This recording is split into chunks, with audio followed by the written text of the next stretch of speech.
আসসালামু আলাইকুম, সবাইকে স্বাগত জানাচ্ছি আমার এমবি আদর্শ চ্যানেলে। সাথে আছে আমি সমনম মালা। আমি এখন অষ্টম শ্রেণীর গণিত বইয়ের অনুশীলনী 2.2 এর চক্রবৃদ্ধি মুনাফার 3 নম্বর অঙ্কটা করাবো। যে টাকায় 5টি দরে ক্রয় করে 4টি দরে বিক্রয় করলে শতকরা কত টাকা লাভ বা ক্ষতি হবে। তার মানে সমাধানটা এখন করবো কিভাবে। তারা 1 টাকায় 5টি লিখতে পারি কি 5টি ক্রয় করে বা ক্রয় করে 1 টাকা, 1 টাকায় বা 1 টাকা বা 5টির ক্রয় মূল্য 1 টাকা। অতএব একটি ক্রয় করে 5টির মূল্য যদি 1 টাকা হয়, একটির মূল্য কি বেশি হবে না কম হবে? কম হবে, এক্ষেত্রে ভাগ হবে। আবার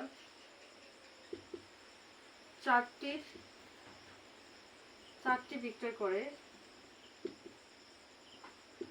1 টাকায়, 1 টাকায় বা 1 টাকা। একটি বিক্রয় করে 4টি যদি 1 টাকা হয়, একটি বিক্রয় করতে দাম কম হবে। তাহলে ক্রয় মূল্য হলো 5-এর একাংশ, বিক্রয় মূল্য হলো 4-এর একাংশ। অতএব লাভের সূত্র কি? বিক্রয় মূল্য বিয়োগ ক্রয় মূল্য। তাহলে আমাদের বিক্রয় মূল্য আছে কত টাকা? 4-এর একাংশ বা 4/1/4, 5-এর একাংশ বা 1/5। যেহেতু শতকরা লাভ ক্ষতি বের করতে বলছে, সেহেতু লাভ বা ক্ষতি আগে আমার বের করে নিতে হবে।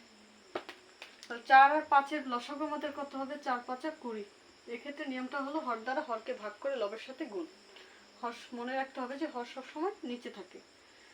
তো 4 দিয়ে 20কে ভাগ করলে 4×5 = 20, 5-এ 5 বিয়োগ 4×5 = 20, 5-এ 5 4। এখানে থাকবে 20, 5 থেকে 4। তো আমার লাভ হয়েছে 1/20 বা 20-এর একাংশ। এখন আমরা শতকরা লাভ বের করব।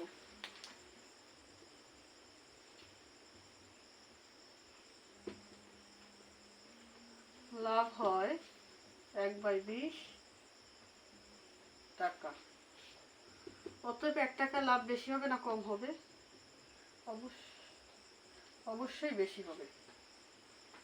5/1/, এটা পুরো হোল সম্পূর্ণ।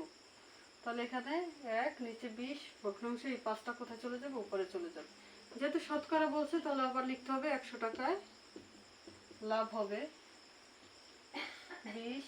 এখানে 1 × 5 × এই 100, 5 করি